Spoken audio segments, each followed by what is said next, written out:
Okay, so good day guys, welcome to today's lesson.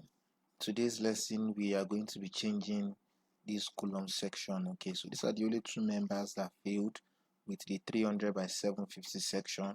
So what we can do is just highlight this column, highlight it also, then right click on it. So you select visible object only. Okay, so select this object. So I can press Ctrl D on my keyboard to turn off my grid lines since I'll be using them.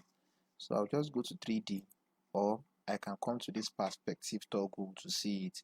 Now I will select my column, right click on it and select overwrite. Okay, so I want to change the column size, so I'll change it from here. I've created a new one which is column 350 by 750, so I'll select it and click OK.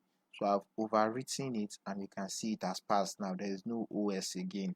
So the meaning of OS means overstress. That is the meaning of OS. So selected that, then also select this, right click on it, overwrite it and change the section size. Now there's another beautiful thing about ETABS which I'll be showing in the addendums. Okay, with that you can tell ETABS to select the most economical section for you. Okay, so we've done this already.